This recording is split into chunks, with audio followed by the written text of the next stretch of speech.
घर की छोटी मोटी कहा सुनी बातचीत टिटबिट्स जो क्रूएल्टी में कवर्ड नहीं होती, रोजमर्रा की बात होती है, हर हस्बैंड पति पत्नी के बीच में होती है, वो क्रूएल्टी में नहीं आती। क्रूएल्टी कहाँ से आया शब्द? ये 498A से आया। और क्रूएल्टी वहाँ कैसी क्रूएल्टी है उसको डिफाइन किया गया। क्रूएल्टी क्या है? ऐसी क्रूएल्टी जो किसी वुमेन को सुसाइड करने के लिए या ग्रेव इंजरी के लिए, बॉडीली इंजरी के लिए अट्रैक्ट करे या चली जाए, उस तरफ चली जाए, तो वो क्रूएल्टी मानी जाइए। इस सेक्शन में जो मैं जनरली दावे देखता हूँ कि साहब मुझे परेशान करते हैं, ताना देते हैं, खाना कम देते हैं, या मुझे बाहर जाने से रोकते हैं, मोबाइल पे बात करने से रोकते हैं, दीज आर नॉट द क्रूएलिटीज। औरत की अपनी रिस्पॉन्सिबिलिटी अपने परिवार के लिए उतनी ही है जितनी पति की है।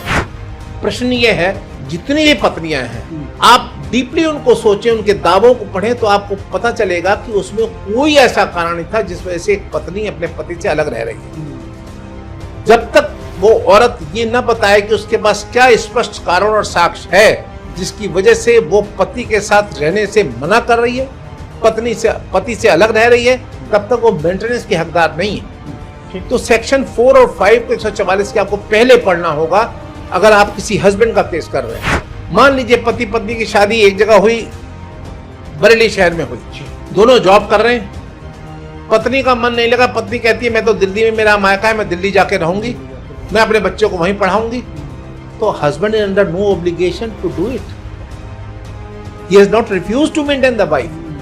अपने स्वीट विल से वो चली गई है, रह रही है, अलग कह रही है, तो मेंटेनेंस की हकदार ना बच्चा है ना वो है, बच्चे को वो ले गई है। आपने कहां देखा इंटरेस्ट लड़की का, कहां देखा लड़के का इंटरेस्ट? 4 केस बना दिए, डावरी का बना दिया, डोमेस्टिक वायलेंस बना दिया, 125 बना दिया, 406 बना दिया, और उस पर भयावह है। वकील लोग रेस्ट्रिक्शन ऑफ कंजुगल राइट्स का सूट डाल देते हैं, सेक्शन 9। हाँ, सेक्शन 9। भैया तुम अलग रह रहे हो तो सेक्शन 9 तुम खुद ही कह रहे हो हम तलाक चाहते हैं, दोनों आदमी पक्ष आ रहे हैं, तो फिर सेक्शन 9 क्यों करवा रहे हो? क्यों पैसा बर्बाद कर रहे हो? कोर्ट का भी, न्यायालय का भी, कागजों का भी, और पूरे समाज का। उसको जिरह में उसके वकील को उसके सबूत में ये बताना पड़ेगा कि घर में कार से लेकर के, फ्रिज से लेकर के, एसी से लेकर के सब चीज मुहैया है, बस लगी है बच्चे को ले जाने के लिए, बच्चे की फीस मैं दे रहा हूँ, इसके खर्चे में उठा रहा हूँ। इसके बाद भी अगर ये अलग रहना चाहती है तो she has no reason to refuse to live with husband, तो she is not entitled to maintenance. मैं केस कर रहा हूँ, मुझे लॉयर का ही केस कर रहा हूँ। उनकी वाइफ जो है शादी लखनऊ में हुई, वाइफ कानपुर की है, हस्बैंड लखनऊ के हैं, वहाँ नहीं रह रही, वो जाके नोएडा में बच्चे को मैं वहाँ पढ़ाऊंगी। तुम्हारी जो सामर्थ्य है तुम बच्चे को वहीं तो पढ़ाओगी, तुम क्यों पढ़ाना चाहती हो लंदन और अमेरिका? सिर्फ हस्बैंड को टॉर्चर करने के लिए? ये नहीं चलेगा। जितना अधिकार औरतों का है उतना ही आदमियों को भी है। आदमी are they can not be punished like this, they should not be punished like this by way of maintenance, by way of 498, by way of domestic violence. मान लीजिए 498 क्रूएल्टी है, फिर डोमेस्टिक वायलेंस किस बात के लिए है? आप एक ही आदमी को 125 से, डोमेस्टिक वायलेंस से, 406 से, डावरी एक्ट से आप प्रताड़ित करना चाहते हैं। नमस्कार, लीगल रिपोर्टर में आपका स्वागत है। मैं हूं विप्लव अवस्थी। लगातार आपके कमेंट्स हमारे वीडियो पे आ रहे हैं। फैमिली डिस्प्यूट से संबंधित, 498 से संबंधित, मेंटेनेंस और तमाम इश्यूज को हमने उठाया था और लगातार आप देख रहे हैं। आपने 482 का वीडियो देखा, हमको बड़ा सा रहा। आप लगातार हमसे एक बात कह रहे थे कि मेंटेनेंस लॉ में बड़ी प्रॉब्लम आ रही है, मेंटेनेंस लॉ पे आप एक वीडियो बनाए। और योगेश भसीन साहब का आपने इससे पहले वीडियो देखा था, जिन्होंने 498 और तमाम इश्यूज पर हमारे साथ वीडियो किए। आपने बेहतर उनको देखा और उनसे कानूनी सलाह लगातार आप ले रहे हैं।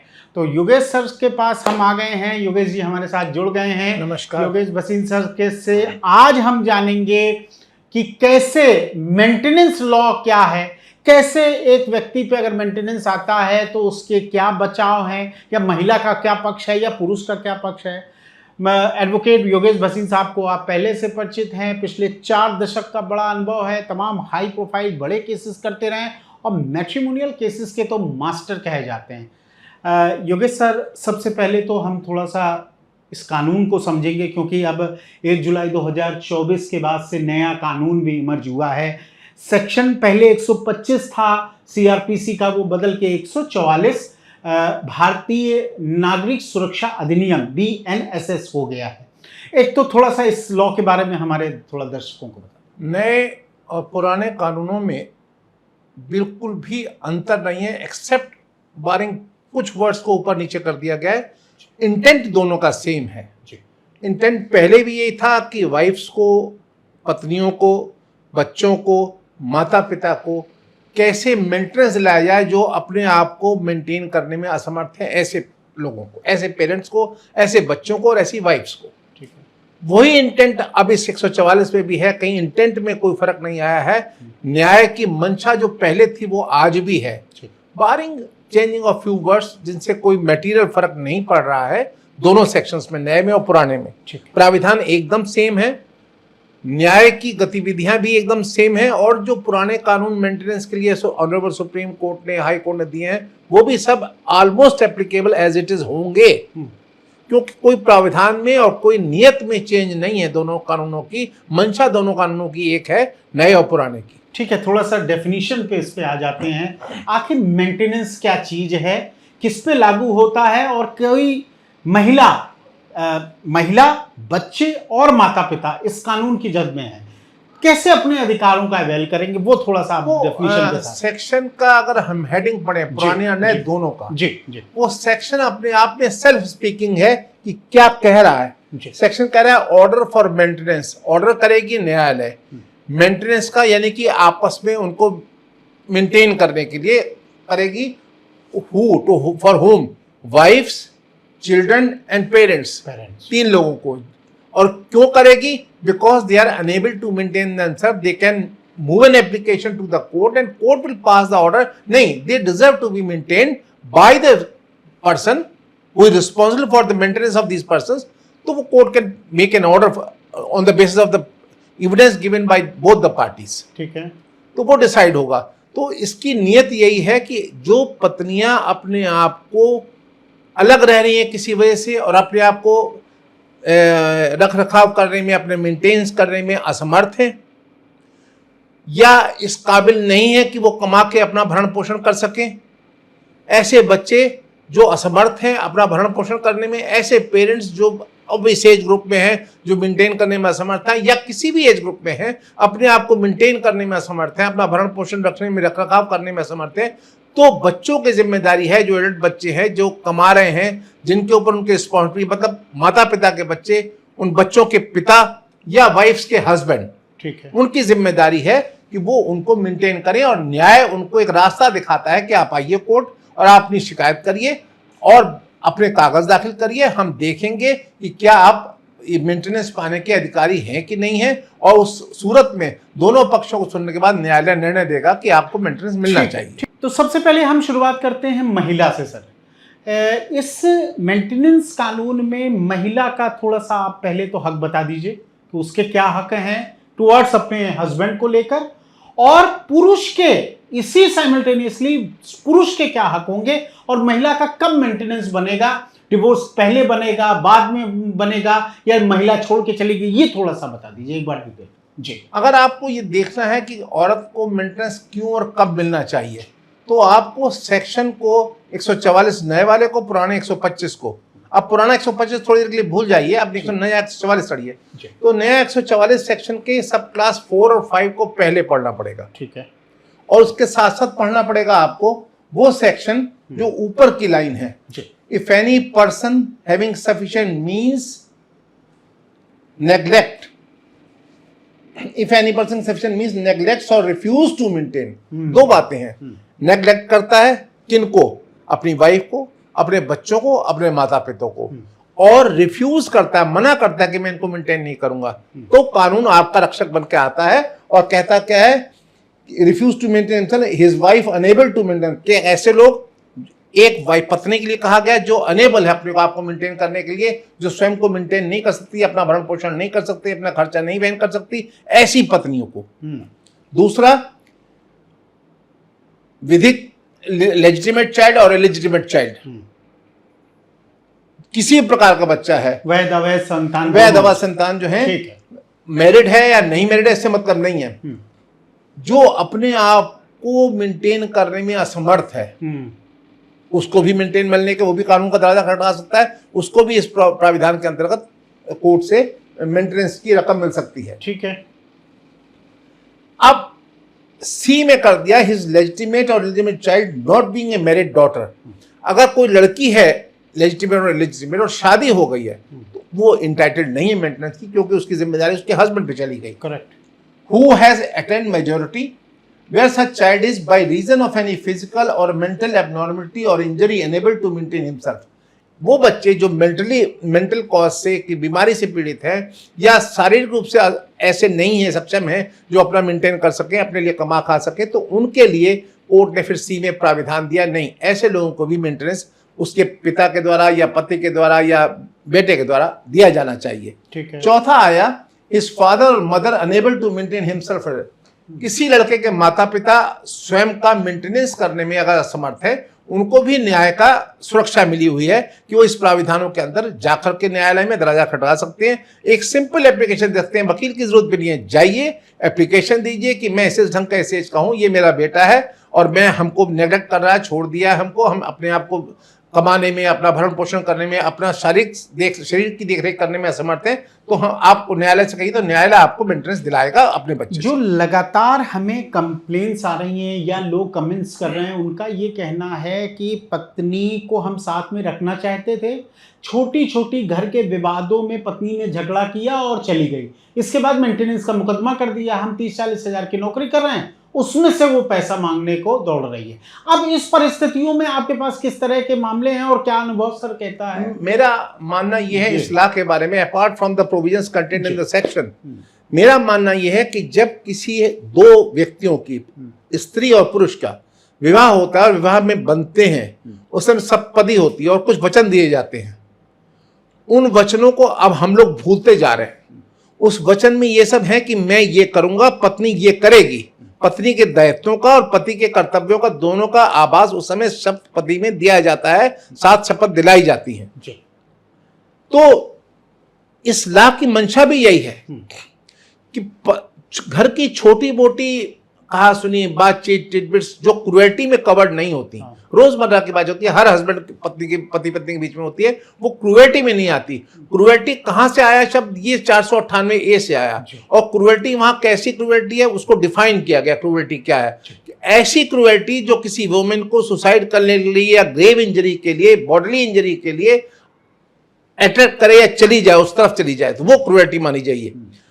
इस सेक्शन में जो मैं जनरली दावे देखता हूं कि साहब मुझे परेशान करते हैं, ताना देते हैं, खाना कम देते हैं, या मुझे बाहर जाने से रोकते हैं, मोबाइल पे बात करने से रोकते हैं, these are not the cruelties. Correct. औरत की अपनी रिस्पॉन्सिबिलिटी अपने परिवार के लिए उतनी ही है जितनी पति की है, पत्नी की भी उतनी ही रिस्पॉन्सिबिलिटी है, और वो रिस्पॉन्सिबिलिटी न निभाते हुए अपने ढंग से जी जाती हैं, एक आइसोलेशन में जीना चाहती हैं, तो वो मेंटेनेंस की हकदार नहीं हो सकती।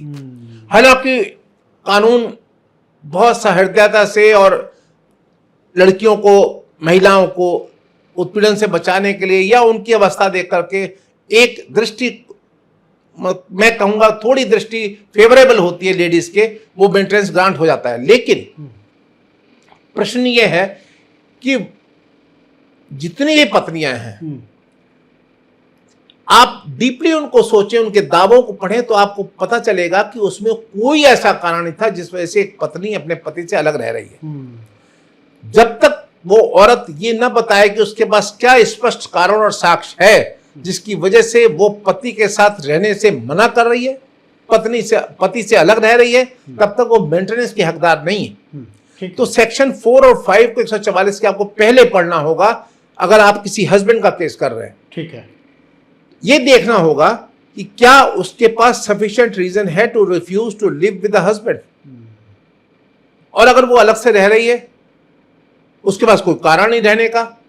मान लीजिए पति पत्नी की शादी एक जगह हुई, बरेली शहर में हुई, दोनों जॉब कर रहे हैं, पत्नी का मन नहीं लगा, पत्नी कहती है मैं तो दिल्ली में मेरा मायका है, मैं दिल्ली जाके रहूंगी, मैं अपने बच्चों को वहीं पढ़ाऊंगी, तो husband is under no obligation to do it.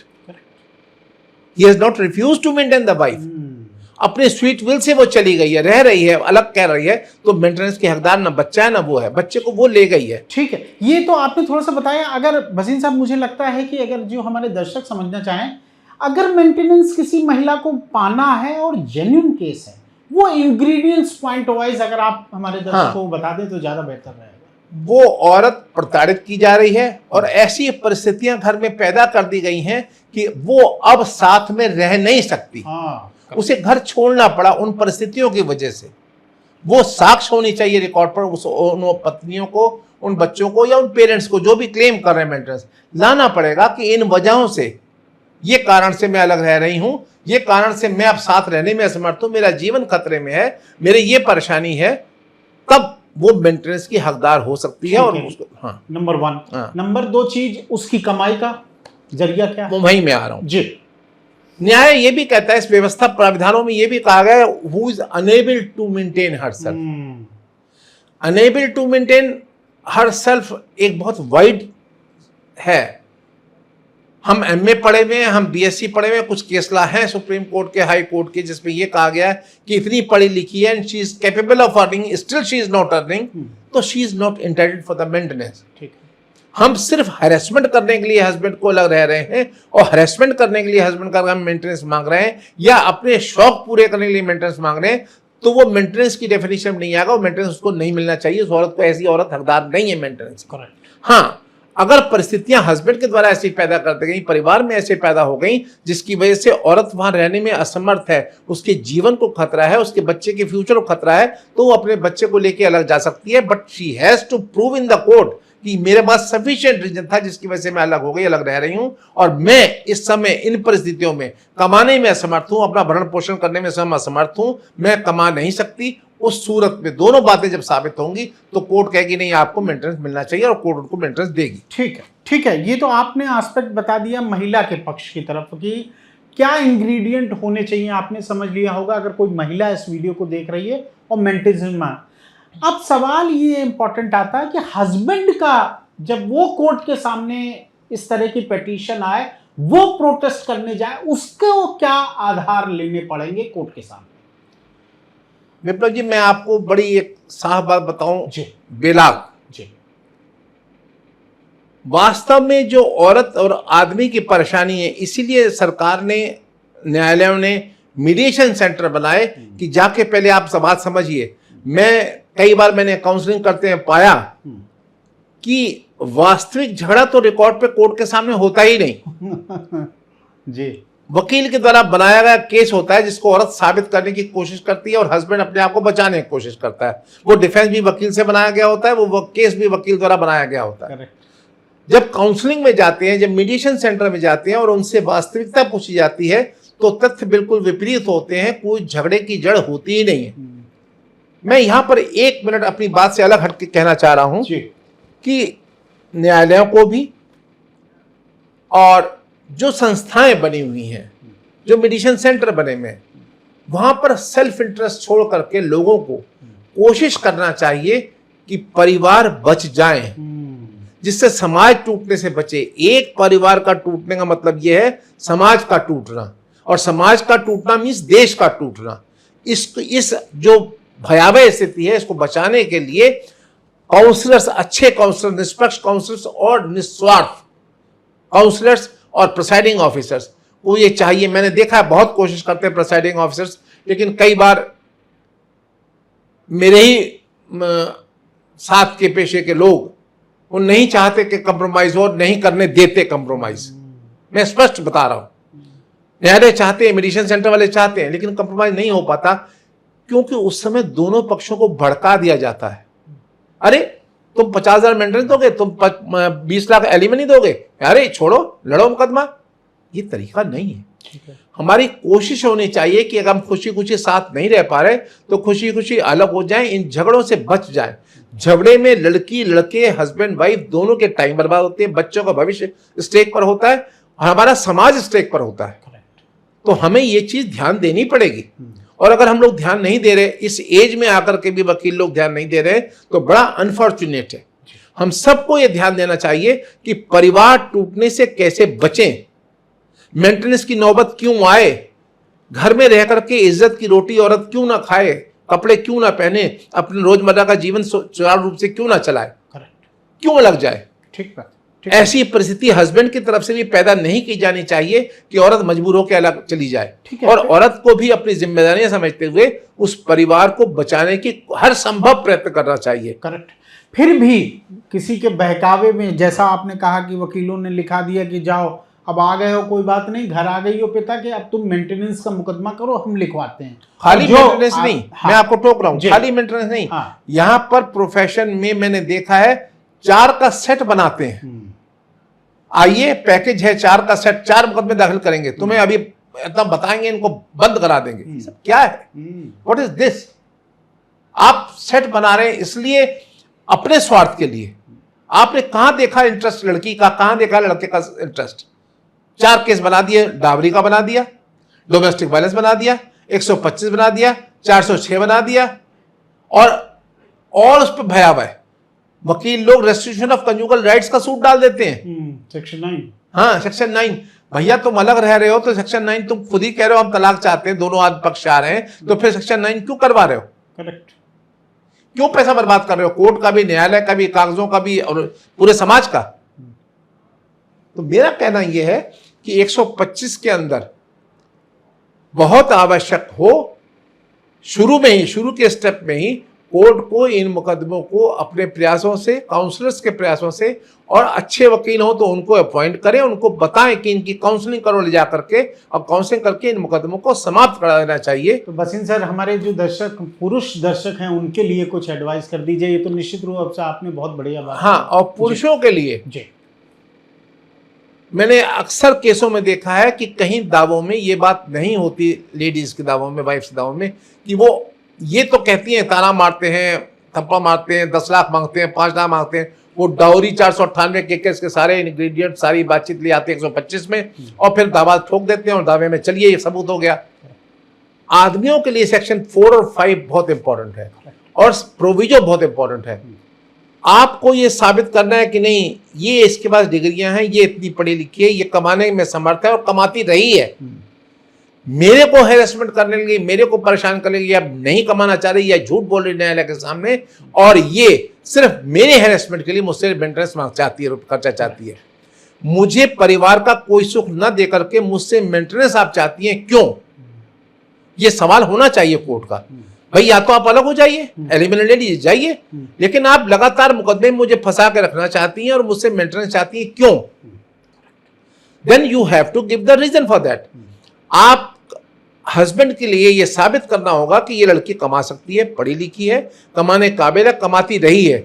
अब जानबूझ के कोर्ट को दिखाने के लिए मुझसे रुपया ऐंठने लगी, it's a type of blackmailing, मुझे ब्लैकमेल करने के लिए ये मेंटेनेंस का दावा लाई है, और दावों के साथ पूरे पेरिफेरियल जितने भी मुकदमे उनके साथ लेके आई है, और अब ये चाहती है कि मुझे प्रेशर में आके मैं इनको मेंटेनेंस देना शुरू कर दूं। ये गलत है। दूसरा, हस्बैंड के पास क्या तरीका है? उसको बताना पड़ेगा, न्यायालय को सबूत देने पड़ेंगे कि इसके पास कोई कारण पत्नी के पास नहीं था जो जानबूझ के ये अलग रह रही है मुझसे। करेक्ट। उसको जिरह में, उसके वकील को, उसके सबूत में ये बताना पड़ेगा कि घर में कार से लेकर के, फ्रिज से लेकर के, एसी से लेकर के सब चीज मुहैया है, बस लगी है बच्चे को ले जाने के लिए, बच्चे की फीस मैं दे रहा हूं, इसके खर्चे मैं उठा रहा हूं। इसके बाद भी अगर ये अलग रहना चाहती है तो she has no reason to refuse to live with husband. Correct. तो she is not entitled to maintenance.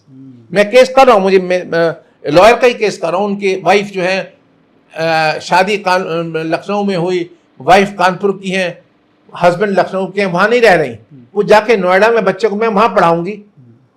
तुम्हारी जो सामर्थ्य है तुम बच्चे को वहीं तो पढ़ाओगी, तुम क्यों पढ़ाना चाहती हो लंदन और अमेरिका? सिर्फ हस्बैंड को टॉर्चर करने के लिए? ये नहीं चलेगा। ठीक है। और मुझे कहा भी कुछ लोगों ने, जो आप लोगों के कमेंट आते हैं उसमें ये भी कमेंट है कि भाई साहब इसलिए भी कर दिया कि कल हमें आप डिवोर्स प्रोसीडिंग में परेशान ना करो, मतलब हम डिवोर्स चाहते हैं, आप हमें डिवोर्स दो, खत्म करो इसको। तो फिर मेंटेनेंस का सवाल ही क्या है? आप बात कर लिए, जैसा सर कह रहे हैं कि मीडिएशन में जाइए, भाई जो काम आपका 2 महीने में हो सकता है, आप 6 महीने में हो सकता है, आप साथ नहीं रहना चाहते, आप रोज टुक टुक करके रोज का टॉर्चर करना चाहते हैं, हर महीने का टॉर्चर करना चाहते हैं कि आप हस्बैंड 50,000 रुपए दे, उसकी सैलरी 1 लाख है, 50,000 दे, 20,000 बच्चों के लिए दे, तो हस्बैंड अपने माँ बाप को, अपने परिवार को, बाकी को कैसे मेंटेन करे? Very unfortunate. और ऐसे केसेस हैं जिसमें ये हो रहा है। आंखों देखे सामने हो रहा है कोर्ट्स में, लेकिन ये गलत है। जितना अधिकार औरतों का है उतना ही आदमियों को भी है। आदमी are they can not be punished like this, they should not be punished like this by way of maintenance, by way of 498, by way of domestic violence. मान लीजिए 498 क्रूएल्टी है, फिर डोमेस्टिक वायलेंस किस बात के लिए है? आप एक ही आदमी को 125 से डोमेस्टिक वायलेंस से, 406 से, डावरी एक्ट से आप प्रताड़ित करना चाहते हैं। This itself indicate that you are not a genuine person who is claiming maintenance. Correct. और आप आभास दिलाते हैं कि किसी पुरुष ने शादी कर ली है, परिवार बनाना चाहता था, बच्चे अपने करना चाहता था, तो उसने गलती कर दी। ये एहसास आजकल हो रहा है। बहरहाल हम इस पे मेंटेनेंस पे थोड़ा सा आगे बढ़ते हैं सर। इसके कैलकुलेशन को लेके एक बड़ा, आखिर कितना मेंटेनेंस मिले? बहुत बार ऐसा मामला देखा जाता है कि बहुत हस्बैंड आपके पास आते हैं कि साहब कमाई हमारी 40,000 है, मेंटेनेंस 20,000 बांध दिया, 20,000 में हमारा कहाँ खर्चा चलेगा? ये गणना का क्या नियम कायदा, वो ये गणना का नियम कायदा इसमें एक्ट में तो प्राविधान नहीं है। पहले था 5,000 रुपए तक मेंटेनेंस मिलेगा, लेकिन अब ये वो जो था राइडर हटा दिया गया है। मेंटेनेंस औरत को जिस परिस्थितियों में हस्बैंड साथ रह रही थी, जिन परिस्थितियों में, जैसे उस समय उसका खर्चा हस्बैंड उठा रहा था, उसको मेरे हिसाब से और न्याय के हिसाब से भी उतना खर्चा मिलना चाहिए अलग रहने पर, अगर परिस्थितियां ऐसी पैदा हो गई हैं कि साथ नहीं रह पा रही। ठीक है, उसको एक डिसेंट घर, अगर हस्बैंड डिसेंट घर में रह रहा है, झोपड़ी में रह रहा है, तो झोपड़ी वाला सब मिलेगा। जो स्टैंडर्ड हस्बैंड के पास साथ रह के औरत को था, उस औरत को वो मिलना चाहिए। बच्चे की पढ़ाई का खर्चा माँ बाप की जिम्मेदारी है। मैं तो ये कहता हूं कि बच्चे की पढ़ाई का जिम्मेदारी, अगर वाइफ भी टीचर है, मान लीजिए अर्न कर रही है या सर्विस कर रही है, तो why only father? Why not woman? ठीक है, both of them should share the expenditure of the children. Why only husband? ये परसिक्यूशन हो गया, किसी आदमी को आप परसिक्यूट कर रहे हैं।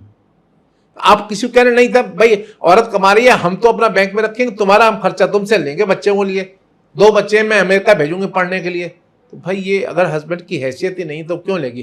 तो as per status of the husband she can be given, she can be permitted or granted maintenance by the court. तो क्या जुडिशियल ऑफिसर्स इस बात का ध्यान रखते हैं कि एक पूरी परिस्थिति हस्बैंड की क्या है जिससे पैसा मांगा जा रहा है?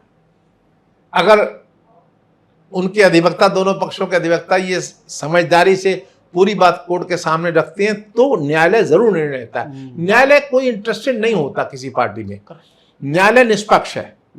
और न्यायाधीश महोदय बहुत कोशिश करते हैं, मैंने देखा है फैमिली कोर्ट्स में, खूब कोशिश करते हैं सुलह की। कहते हैं जाओ मेरे चैम्बर में बैठ जाओ, सुलह कर लो। They are very good, family court जजेस आर एब्सोल्युटली वेरी गुड। और उनके साथ मुश्किल ये है कि आप अपने केस में कुछ लेके ही नहीं आते। आपके केस में कुछ ऐसी लिखा पढ़ी ही नहीं होती, कोई साक्ष्य नहीं होते, और आप लिखा पढ़ी होती है तो साक्ष्य नहीं होता, साक्ष्य होता तो लिखा पढ़ी नहीं होती। तो ये डिफेक्ट होता है उन केसेस का। लेकिन फिर भी न्याय की दृष्टि से मेरा मानना यह है कि न्यायालय देखते हैं कि किन परिस्थितियों में इसको कितना मिलना चाहिए, जेन्युइन ही देते हैं। कोई इक्का दुक्का एक्सेप्शंस हो जहां पर ग्रांट कर दिया होगा, लेकिन ऐसा है नहीं। अभी एक महिला है जो पति से किसी विवाद के कारण अलग रहने लगी, 2 बच्चे उसके नाबालिग उसके साथ हैं। जो मेंटेनेंस के लिए पिटीशन फाइल होती है, क्योंकि मेंटेनेंस के अंतर्गत बच्चे भी मेंटेनेंस मांग सकते हैं, पत्नी भी मांग सकती है। उनकी एप्लीकेशन एक भी फाइल हो सकती है, तीनों की अलग अलग भी फाइल हो सकती है। लेकिन मेरा कहना यह है कि उसके लिए साक्ष्य पूरे होने चाहिए। वो नहीं कमा पा रही, बच्चों को पढ़ाने में असमर्थ है, बच्चों का फ्यूचर स्टेक पर है, तो वो उस आधार पे क्लेम कर कमा नहीं रही है या कमा पा नहीं रही है, इन दोनों का थोड़ा सा डिफरेंस। हाँ, दोनों में फर्क है जी। मैं कमा सकती हूँ, मैं जानबूझ के नहीं कमा रही हूँ, तो फिर मेंटेनेंस के हकदार आप नहीं है। और आप इतना नहीं कमा पा रहे हैं कि बच्चों में मेंटेन कर सके, तो फिर हस्बैंड से आप क्लेम कर सकती हैं, आपको मिलना चाहिए मेंटेनेंस। ठीक है, मेरा कहना यह है कि इन सब बातों के लिए जो मैं आप लोगों से पूरा भी मैंने डिस्कस किया आपसे इस मैटर में, मेंटेनेंस में, बहुत छोटी सी बात है मेंटेनेंस की। अगर गुड सेंस प्रिवेल कर जाए और कोर्ट्स का प्रयास भी लगातार रहता है, वो और भी ज्यादा होना चाहिए, और काउंसलर्स का और लॉयर्स का, दोनों पार्टीज के लॉयर्स का ये होना चाहिए कि आप कोर्ट में आए हैं, ये मैट्रिमोनियल डिस्प्यूट है, उस स्टेज तक मत खींच के ले जाइए कि कंप्रोमाइज की गुंजाइश खत्म हो जाए। दोनों पक्षों में आप उस स्टेज तक घृणा मत पैदा कर दीजिए कि कंप्रोमाइज ना हो। समझाइए प्रेम से। झगड़े किस घर में नहीं होते, और घर में छोड़ दिए माँ बाप बेटे के नहीं होते झगड़े, न्यायालय में स्टाफ के और आपस में स्टाफ के नहीं होते, वकीलों में आपस में नहीं होते, झगड़ा कहाँ नहीं होता। लेकिन हर बात का अंत मुकदमा तो नहीं है। फैमिली डिस्प्यूट्स को कम से कम कोर्ट से बाहर रख करके सुलझा लेना चाहिए। मैं तो कहता हूं ऐसे सेंटर्स बने, सामाजिक संस्थाएं इसको अपनी जिम्मेदारी ले कि जब कोई हस्बैंड वाइफ में झगड़ा हो, उन सामाजिक संस्थाओं में रजिस्टर कराएं, जाएं, बात बताएं अपनी, और शहर के प्रतिष्ठित आदमी उसमें हो तो वो निर्णय करा दे, काम खत्म हो, कोर्ट कचहरी से बचे, दोनों आपस में हो जाए। उसको फाइनली एक रूप देने के लिए डिग्री से कोर्ट से आप ऑर्डर करा लीजिए, उसको खत्म कराइए। जैसे लोक अदालत में आप सब कुछ कर लेते हैं, लोक अदालत में जजमेंट होता है, ऐसे ही लोक अदालतें लगे 125 की, इसकी भी।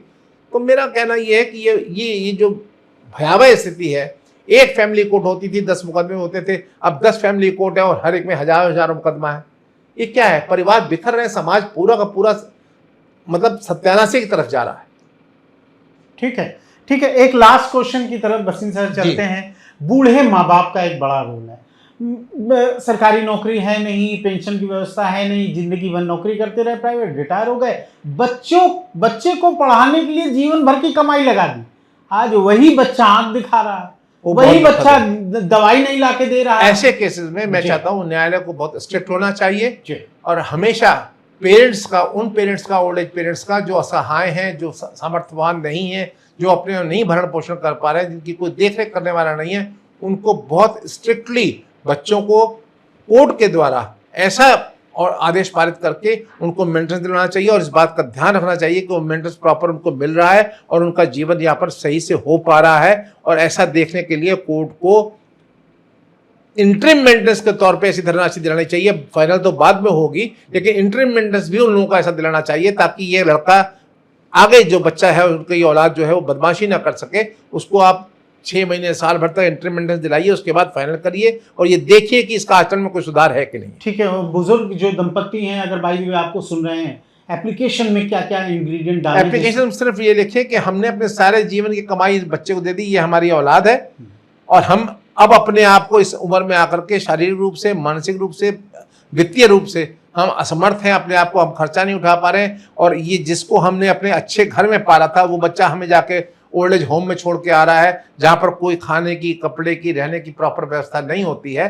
तो हमको ये मेंटेनेंस के हम हकदार हैं, क्योंकि हमने अपने सारे जीवन की जमा पूंजी इन बच्चों पे लगा दी है, और अब हम असमर्थ हैं। तो इस बच्चे की जिम्मेदारी है कि हमको मेंटेन करें, और कोर्ट को संवेदनशील होते हुए, इस काम को देखते हुए कोर्टें ग्रांट भी करती हैं, और मिलना चाहिए पेरेंट्स को। मेडिकल एक्सपेंसेस भी उसमें मिलते हैं? बिल्कुल मिलते हैं।